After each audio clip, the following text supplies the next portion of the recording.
გერმანიაში მყოფი ქართველები გამოტყდით ეხლა ვის გაძალებდათ გერმანიის ხელისუფლების წარმომადგენელი, რომ ქოცებისთვის არ მიგეცათ ხმა. ხელისუფლების წარმომადგენელი არა, თურმე მერცი დადიოდა კარდა ქართველებს თიც უქნევდა ოცნებას არ მიცეთ ხმაო. აი, იცით რა მაინტერესებს?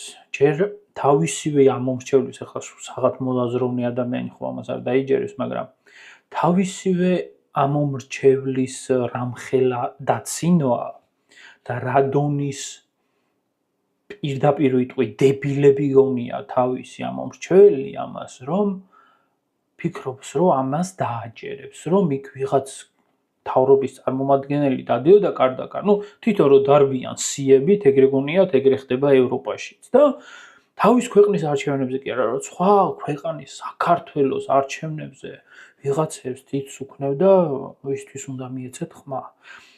და მერე კიდე აი ამხელა პარლამენტის თავმჯდომარეა, ამხელა სისულელეს რო ამბობს ესე საჯაროდ. აი ელემენტარული თავმოყარეობა არ აქვს თუ აი ფულისთვის და აი არ ვიცი, სკამისთვის მართლა აი სული აქვს გაყიდული. აი მართლა ვერ ვიგებ, აი ესეთ სისულელეს როგორ ამბობს.